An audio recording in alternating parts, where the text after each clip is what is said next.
The Chant Pod, presented by Revolution Mortgage, is back and ready for a new season of Chanticleer Athletics. Hey, Teal Nation, I'm Sam Wiederhat back with you and fully recovered from our Omaha trip. What a special experience that was. The Men's College World Series saw the Chants make it back all the way to the finals, and just to experience that and be with this team was the stuff that you write books about. A big congratulations to Coastal Baseball as they completed one of the best seasons in school history. Now we turn the page to football. We're in the middle of summer camp right now, and with a relatively new coaching staff, the Chants are looking to turn things around in 2025. One of those new coaches is the man in charge of the offense, new offensive coordinator Drew Hollingshead. He joined the show this week to talk about the revamped offense and what he's learned from legendary college football head coach Mike Leach. So let's hear about it. Here's my conversation with Drew Hollingshead.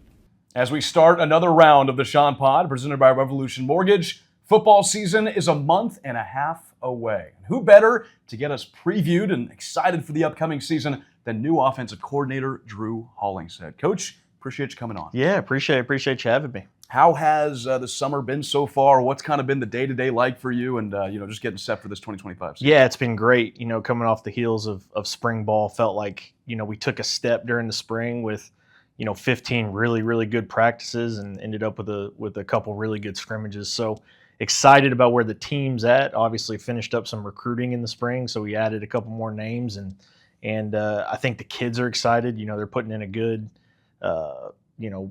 work in the off season right now, and they're trying to get their bodies ready for this fall camp. So I like where we're at, but we gotta keep pressing. That's for sure. I know that you guys split up your summertime into summer one and summer two, and you had a little bit of a vacation there in the middle where you went back to Texas. But just what's a football coach's life like in the summertime when you're trying to prepare, but also maybe taking some time off as well? Yeah, I think a lot of us in the profession try to balance kind of home life and then trying to maximize your time that you get with your guys in the summer, and you don't want to try to crush them too much because it's a lot of the summer is really based on them trying to get their bodies right for a fall camp and for a long season. So you try to mix in some football when you can, but they're here working out as hard as they possibly can, and then we'll mix in some scheme and some football along there. But it's funny because my anniversary was in July. I think if you look across the landscape at college football, I think from like the end of June to like the middle of July, every single coach's like anniversary is in that. Time. Yeah, that's the time. So you'll see a lot of guys try to get out of the office and go on vacation or go hang out with their families, which is what I tried to do. So, but yeah, it's getting ready to be about that time. So enjoyed my time off and ready to get back to it. It's like baseball season when all the weddings are in Yeah, December that's right, and yeah. January and stuff like that. Yeah. I think every time I come into work around 9 o'clock, I hear whistles out on the practice field. What's been the off-season schedule? When have you guys been practicing? So we usually get our guys up pretty early. So a lot of the times they're in the building by 6 or 7 o'clock, eating breakfast, kind of meeting in the locker room, getting their minds right for, whether it's a run or it's a workout or we have something designated for like football stuff. They're in pretty early. So it changes every single day. Like we had some different groups working, whether it was mixed offense, defense. Right now we're working in a split group of offense, working out, defense doing something different, and then we'll switch. So it's been pretty intense. Our guys have been getting after it, working out hard and, trying to keep their mind sharp with a lot of the install stuff we're getting ready to put in for fall camp. So a lot of working out, a lot of lifting and running, but we're about to get into some football stuff here, which is exciting. This is a relatively new team with a lot of new players coming in. Very new coaching staff on both sides of the ball. Exactly. Just kind of take me through what the team has been looking like here in these preseason practices. And, you mentioned culture a lot and setting the culture. So just kind of what culture are you trying to build with this new squad? Yeah, I think it's we're in the dawning of kind of a new age of college football where it's more of a pro model. You from last year's team to this year's team, it's almost like we've kind of flipped the roster a little bit, brought in a lot of new guys, some familiar faces, obviously, especially on the offensive side, but we'll have a lot of new guys out there as well. I think to be where you want to be at the end of the season, it's about how fast you can bring these guys together and make a cohesive group that loves playing with each other and enjoying being around each other. I think is the most important thing. So Coach Beck's done a really, really good job since all of us got here in January about setting the culture and making sure they understand, like, all of these new guys, they need to feel integrated into the offense and defense and to the team in general. And that's kind of up to us as position coaches to kind of make them feel that way. So we've spent a lot of time with them, not just in the meeting rooms and out there on the field, but going to dinner with them, taking them to lunch. We spend breakfasts with them, like taking them to different places across town, just to kind of just get that vibe of, they know that we care about them as people just as much as we care about them as football players. So I really like the vibe of where we're at right now, and I think that's going to carry us into camp and through the season. But got a lot of good players, so we just got to sort out kind of who's going to be out there and playing a lot of football for us. You mentioned familiar faces, and I think the offensive line didn't lose all that much. Right? Zach Elam coming back injured last year. Heston Edwards we've seen before. Nick Del Grande we've seen before. How important is it to have guys returning on that front line to kind of set the tone? Yeah, I think when I took the job, I think that was one of the things that I was really intrigued by was that group up front had a lot of familiar faces that had played a lot of football around here. And I think if you look across the landscape, I think if you have that within your offense specifically, guys that have played a lot, that are tough, hard-nosed players that like the game and they all play together, I think that's usually a recipe for success of having a pretty good offense. So having a lot of those guys back that have played a lot of football, I think has been really intriguing. And they're all great dudes too. Nick and Zach and Heston, you mentioned, those are kind of three leaders on our team. And they're just joys to be around. So with those guys leading the way and kind of helping these new guys and new faces kind of integrate within our team has been great to watch. And I'm just excited for all of our guys up front and the whole team to get out there again and get ready for the season. The big storyline of the offseason was the quarterbacks we brought into this room: MJ Morris, Samari Collier, Emmett Brown, 3 coming out of the transfer portal. Mm-hmm. Take me through what that quarterback battle has been like and just how competitive it's been. Yeah, it's been super competitive. I've been a part of battles like this before in my coaching career, and this one's no different. I mean, we've got not only those guys, but Tad Hudson, who's back, and all competing their butts off to try to be the guy. And I think that makes I think that's a good recipe for your team when every position group across the landscape can look at the quarterback room and they can see how hard those guys work and how competitive this room is for playing time and reps and all those things. Because I think that raises the floor of what your talent can be on your team, right? Like if your quarterback room is the most competitive room in the building, I think that goes a long way of hopefully being a pretty good team. So they're great players, great human beings, just joys to be around and joys to coach. And that's what makes it exciting for me is they're good football players, but they want to learn and they want to try to capture the team with how they play. And it's exciting to see them out there on the field. So had a really good spring, all 4 of those guys specifically, but it'll be a battle going into fall camp, and I'm excited to see how it plays out. 100%. Super excited to see who that first quarterback's going to be coming out August 30th against Virginia. But so far through the preseason practices that you've seen, who have been some other guys that have been making an impact in practice, and some people that Teal Nation should be aware of that are going to make a big impact on this team? Yeah, I think specifically, I like where our receivers and our running backs are at. Everybody last year was excited about Javen Simpkins before he got hurt. I think Javen didn't get to play very much in the first half of the spring ball, but got to come back in the second half and actually had some really, really good practices. Our 2 freshmen that came in the running back room, and we added D. Petit, Jalen John. So like another really competitive room there. And then I think our receivers took a step in the right direction in spring ball, which I was really, really excited about. Cam Wright has had a really, really good offseason.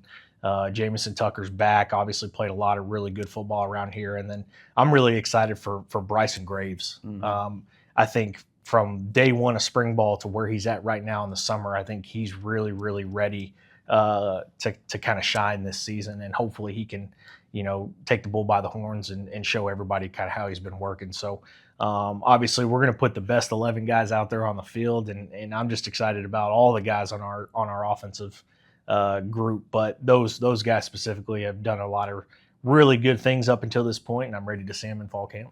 On top of that, added to the coaching staff, Grayson McCall, Trey Carter, two guys that were a part of some really successful teams here. Just how have you seen them, work with this group, and what have they taught you about, the standard that's been set here at Coastal? Yeah. Obviously, two great players in their own right that care about Coastal Carolina, and I think that goes a long way, right? Like, we talked about this new landscape of college football, and I would be remiss to say that I think one of the things we've kind of lost is just that deep adoration and care for guys that have been in a program for a long time, like those guys had been, and they grew up and learned a lot about life and learned a lot about football, and then played their butts off, and we're on some really good Coastal Carolina, teams. So the advantage for us as coaches that maybe weren't here and didn't know a lot about Coastal, and for some of our new players, like, they get to see that kind of respect that those two guys have for this program every single day. They coach their butts off because they know what this place means to them, and I think that kind of bleeds into the rest of our program. So, it's been really, really cool to see both of them kind of take it from the field into the coaching aspect, and they're going to be unbelievable coaches. Like, they'll be offensive coordinators, O-line, quarterback coaches for a long time, and I'm just excited that they kind of get their start here where they played. Yeah, Coach, you came over from Western Kentucky, and when Coach Beck gave you the call and offered you the job, why was Coastal Carolina a place that you wanted to, come here and kind of implement yourself in? Yeah, it was a no-brainer for me. It really was. Like, one of the cool things about coaching is, you get to see some crossover games with maybe some opponents over the years. And there was just kind of one place that always stuck out to me when I would watch film, and that was Coastal Carolina. Like, when you get to see those shots of the crowd and that great year that they had in 2020, and just how awesome it was, and the vibe that you got from the team and the town, and just this program in general being so young and thinking about what it could be. It was always one of those bucket list kind of jobs where if I ever got the opportunity to coach there, I would kind of jump at it. So when I did get that call from Coach Beck, it was like I couldn't say yes fast enough. Yeah. It was like, I'll be there tomorrow. So it was a really cool opportunity for me and my family, and like I said, kind of a no-brainer. So hopefully that I can carry on that legacy that's been built here, and we can win a bunch of championships. The big headline when you were hired that really stuck out to me was, this guy's a Mike Leach disciple, which I think is a really cool phrase. You coached under him, the legendary head coach, for 7 years at Washington State and Mississippi State.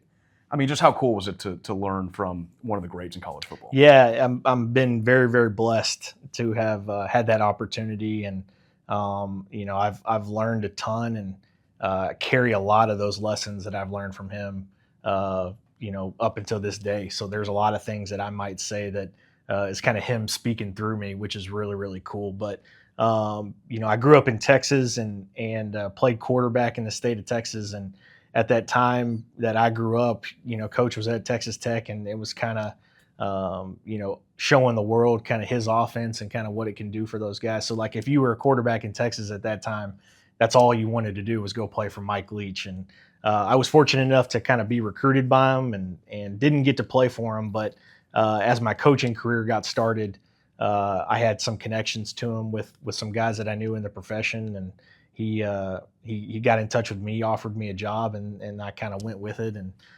knew that if I was going to do anything in coaching at a high level, this is a guy that I probably wanted to get behind and learn from. So it was a pleasure to work with him, and I learned a ton, and owe him a lot from kind of where I'm at right now.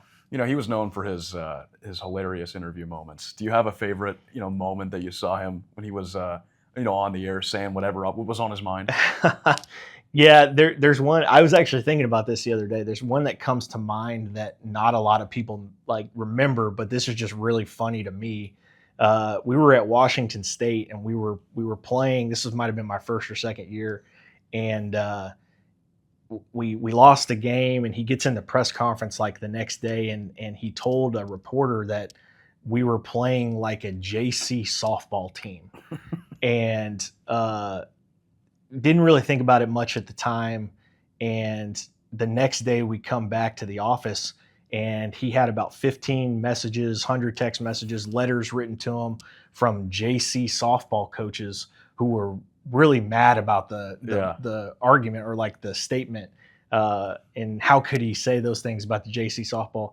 Well, he didn't mean it as like junior college softball. He meant like, I guess in Wyoming where he grew up, the youth softball was called JC, JAYCEE. Wow. So he meant like we're playing like youth softball players. Yeah. Like a super niche like thing, a super niche, like young women trying to learn the game. That's what we looked like trying to play football. So he didn't understand that, but I thought like this is quintessential Mike Leach. Yeah. Like saying something nobody knows anything about, and we're getting a bunch of flack for it. But we after that we ended up winning like 8 or 9 games in a row. So we didn't play much like a JC softball That was the team. fire. Yeah, that was the fire that he needed, and he had a unique way of kind of doing that. But that's a niche one that not a lot of people remember, but I remember it really well just because of all the flack we got for it, and we ended up winning a bunch of games afterwards. So yeah, he had some crazy ones. There's no doubt about it. Yeah, I think there was one that he was talking to a reporter. It might have been a post-game interview. And I believe when he was at Washington State, he was talking to the reporter about getting eloped because she was like getting married soon or something. And it was just like way off the cuff. Yeah. And it's like, that's just who he was. Yeah. Like, just wasn't afraid to speak whatever was on his mind. Right, yeah. His big philosophy was the air raid. And that's something that you've taken and implemented at the stops that you've been in. Mm-hmm. Just kind of take me through what it's pretty self-explanatory, air raid, but what goes into that? Yeah. I tell people all the time when I get to describe it, it's not necessarily like special plays or special drawn up passes or things like that, or formations or what have you. It's not necessarily the offense. It's more about how you coach your quarterbacks, how you coach your offense, and then how you practice. So like the air raid has a very unique way of practicing that kind of lends itself to being successful because we do everything together.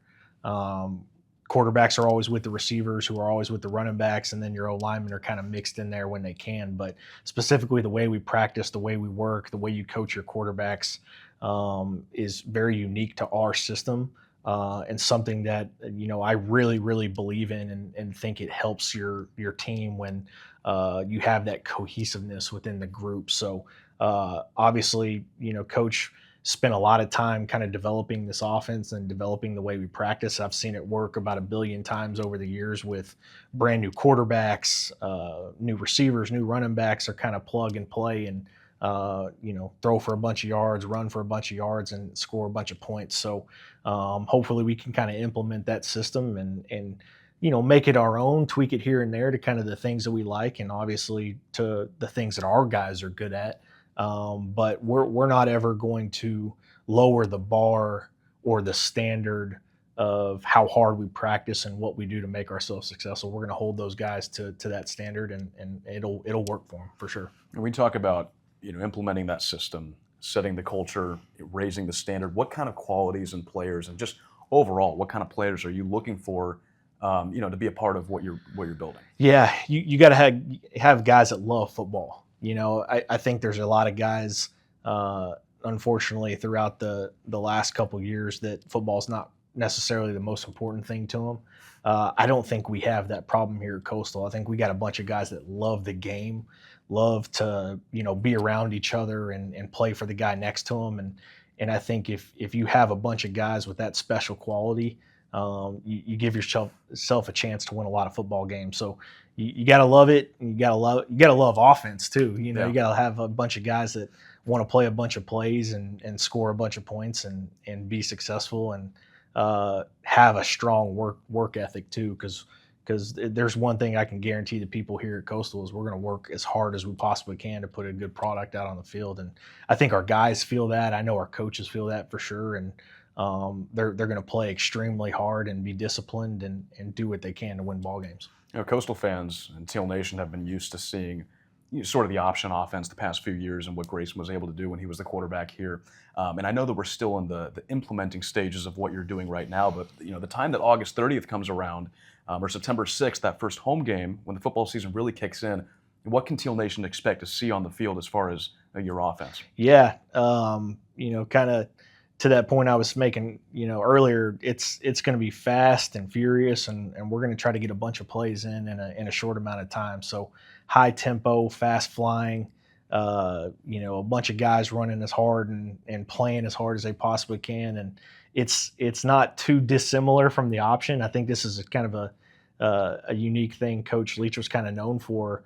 He always kind of likened the air raid to the triple option just because of we're going to put a bunch of guys out there on the field and make you defend sideline to sideline a lot, like a lot of those teams that Grayson was on when they were super successful. So it's just going to be done in a different way. But we're going to play fast, hard-nosed football and make you defend sideline to sideline as fast as you possibly can. So it'll be exciting, and I'm ready to get out there. Talking with Coastal Offensive Coordinator Drew Hollingshead on the Chant Pod, presented by Revolution Mortgage. Your background, you're from Texas. Your father was a high school coach in Texas at Odessa Permian, which is known for Friday Night Lights. And he was a coach on that coaching staff the year that they made the movie about. Just kind of tell me how intense Texas high school football is, because I've always been intrigued by it. I've never actually seen it in person, but it just looks like something that is incredible. Yeah, it's pretty intense. I mean,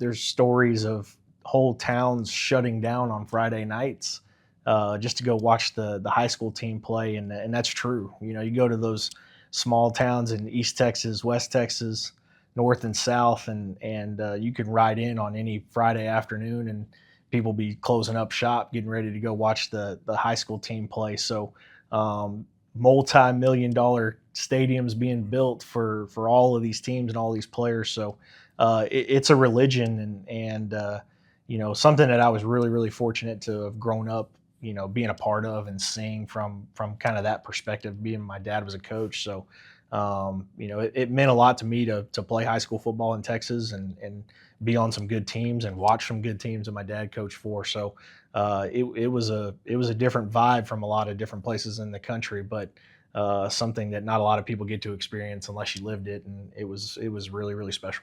Tim Beck was a head coach at a few Texas high schools. Did you know of him when he was a head coach? I didn't know of him when he was there in Texas as a high school guy. I kind of knew about him more towards when he got into college. But yeah, I mean, those same lessons that you learn being a head coach in Texas apply to the college game. I mean, it's that important to the people there in the state. It's that important to the players, and recruiting is its own thing. Facilities, scheduling, all of those things that you hear about in college football are just as important there at the high school ranks in Texas. So I would imagine Coach probably learned a lot of valuable lessons, at that stop that he kind of applies here. There's no doubt. When your dad was a football coach and you just had a front row seat for all of it, when did that love for football really start for you?